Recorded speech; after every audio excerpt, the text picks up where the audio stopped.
Think about it. In order to retire, a lot of things need to go right. You're literally hoping to sustain a living without a job. That's a tall order. And if you want to try to get there even faster than the normal retirement age of 65 to 70, then you really need to pay attention. It's also not enough to just go with the blanket statement of invest this much per month for the next 20 years, and at that point you'll be ready to retire. Yes, investing just $500 per month for 20 years into the S&P 500 that statistically returns about 10% per year could get you about $350,000. Or if you have a lump sum today of $100,000 as an inheritance or gift, and you throw that in and don't add even one more dollar, in 20 years you'll have grown almost 7 times to over $670,000. But if you're living under that impression alone, you're in for a rude awakening. For example, if it was the year 2000 and your goal was just to retire in 20 years and to be diligent and save and invest for the next 20 years, and by that point you'll be good, you definitely would have seen some nice growth. In January of 2000, the S&P 500 was at about $1,400. In January of 2020, the S&P 500 was at $3,234, so your money would have went up about 250%. Say you needed about $1 million to retire and you planned it out perfectly, and at that 20-year mark you were at your $1 million.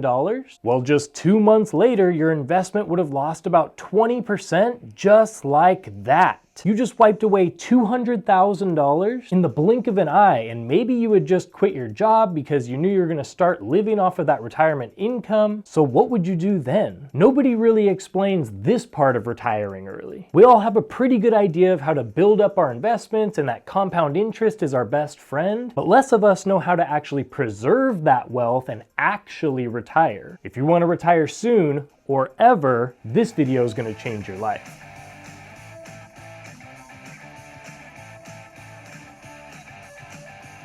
Today's video is going to feature a couple questions from my viewers, so if you'd like a question answered, go ahead and comment that down below. Many are predicting a big recession. Basically, how should we invest? Lump sum, dollar cost average, set some aside, or something different? Let me be clear. No one has any idea what's actually going to happen in the economy. Experts get it wrong 80% or more of the time. This bad news should not sway your investing. It should be less about waiting until the optimal time to invest and more so about making sure that you have an optimal amount of safety, no matter how you're investing and no matter how the economy does. Benjamin Graham said, "The purpose of the margin of safety is to render time unneeded." From that example from before, that person had lost that $200,000 when they needed it most, and so there was no margin of safety for them. Now you can build this margin of safety in a number of different ways, and each one of these works based off of different people's personalities. So if you ever hear somebody say, "This is the only way to do this," or "this one thing will get you rich,"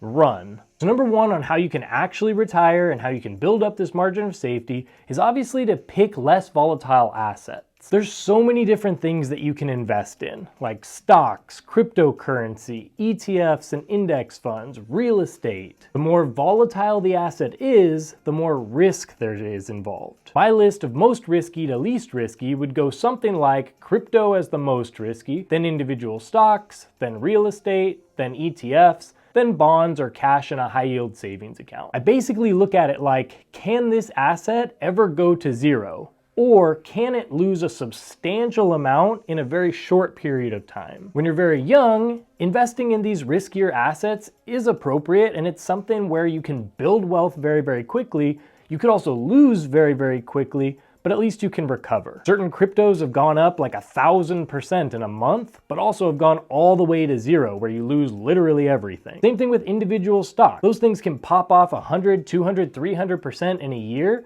but they could also lose 50 to 80% in a full year. If you're investing for retirement and long term, I hope that you're investing in ETFs and index funds, and I hope you've followed the motto of this channel, which is to keep investing simplified, because that's exactly what I do. But not all ETFs are created equal. In my 3-fund portfolio, I really like a dividend ETF, a foundational ETF, and a growth ETF. Traditionally, the dividend ETF is going to be the lowest risk because it has more value type companies, usually a lot more boring. Those ones are able to produce a dividend and keep things a little bit more stable. They're not going to grow super high, but they're also not going to lose very much long term. Then there's the foundational one. This one will be right in the middle. And then there's the growth funds. And those ones can shoot up like they've been in the past year or two. They can also drop the most, so be careful with that. To figure out which ETFs or index funds are the most risky, I want to introduce you to a super important number, and that's the standard deviation. The standard deviation essentially reports a fund's volatility, which indicates the tendency of the returns to rise or fall drastically in a short period of time. A fund with a consistent 4-year return of 3%, for example, would have a mean or average of 3%. The standard deviation for this fund would then be 0 because the fund's return in any given year does not differ from its 4-year mean of 3%. On the other hand, a fund that in each of the last 4 years returned -5%, 17%, 2%, and then 30% would have a mean return of 11%. This fund would also exhibit a high standard deviation because each year the return to the fund differs from the mean return. When I'm looking at standard deviations, I'm trying to look for the longest history possible, so at least 10 years if possible. So I picked one ETF from each of my 3-fund portfolio to be able to show you the example. For the dividend ETF, SCHD has a 10-year standard deviation of 14.56,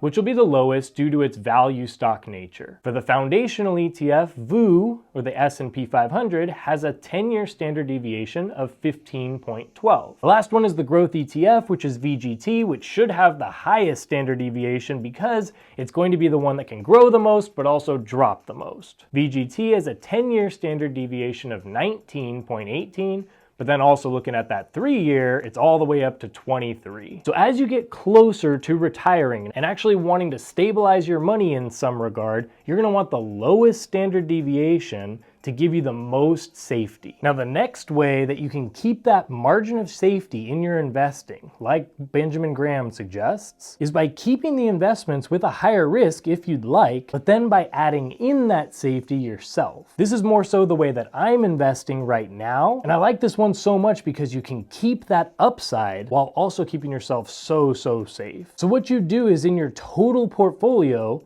instead of having 100% in investments, you would take 10 to 30% based off of where you are, how close you are to retirement, and you would take that chunk and keep it in something very safe. The easiest one, and the one that I use personally, is just by putting a huge amount away in a high yield savings account for an emergency savings. Especially right now when you're able to get 4 to 6% guaranteed in these high yield savings accounts, pretty much a no-brainer to go that route. You can't lose any money by putting it into that savings account. So no matter how old you are, I do recommend that you have at least something in that high yield savings account. The next option you could do is CDs or T-bills. These ones are good because you can lock in a certain rate, an interest rate, for differing periods of time, and so then you can forecast and know exactly how much you're gonna get. The reason why this one might be a little bit better than the high yield savings account, especially as we go further down in 2024 and into 2025, because as the Fed starts to cut those rates, if that actually happens, the high yield savings account rate and all these other rates are going to drop. So if you've locked in a higher rate with a CD or T-bills or bonds, then you're able to get those rates even if they cut them down. The next option is kind of like a hybrid strategy, but that's to increase your dividend stocks or dividend investing. Like I mentioned before, dividend stocks or dividend ETFs are going to be just a little bit safer because they have a little bit more of those value companies that just aren't going away anytime soon and that people are going to use all the time. People will always need home improvement, so Lowe's or Home Depot. People will always need the certain products from Procter & Gamble or Johnson & Johnson. These companies are somewhat boring, but their dividend is nice to have that cash flow coming in every couple months. Now this is just going to be a quick shameless plug for my dividend course, but the reason why I think that you're going to get the most value out of this is because there's just so much information out there if you were to do your own research. So I went ahead and compiled the best information, everything that I wish I knew 10 years ago when I started, and it's all in an easy format, all organized for you. And while this course is great for beginners who have never even thought about dividends, it's actually really good for those of you that have just a small amount of understanding of what dividends are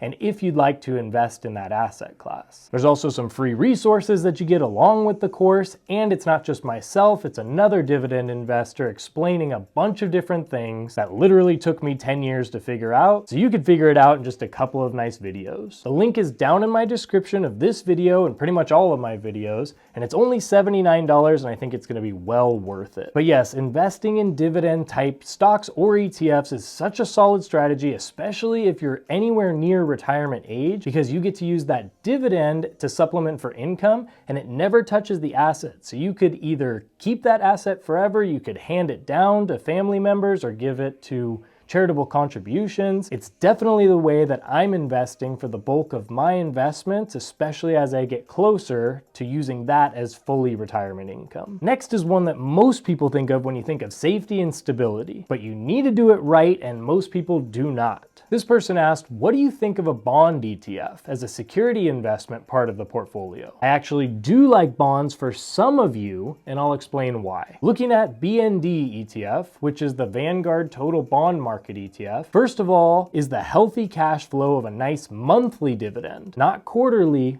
monthly, and a solid, very small fee of only 0.03%. The dividend is high at 4.45% annually. Next then is the low risk. The standard deviation on this for 10 years is at a very low 4.8. The most important thing for bond ETFs and just bonds in general is that nice cash flow. And so if you're in retirement age, just like I was talking about for dividends, it's going to be very important to have a source of cash flow since you don't have a job or income. The other thing is the safety. If the stock market were to plummet, then bonds should stay relatively stable and should keep your money in a nice safe position. This person asked, aren't we in a historical moment where buying bond ETFs could make sense, considering rates are sooner or later going down? Locking in the current rates may be very smart, because if the Fed cuts short-term interest rates, yields on shorter-term debt issues are likely to decline. This will have an effect on the dividend and likely on the bond ETF prices, but it won't be a dramatic increase or decrease. The most important thing is this. Again, the quote from before. Benjamin Graham said, "The purpose of the margin of safety is to render time unneeded." The idea is that we have no idea what's going to happen or when it's going to happen.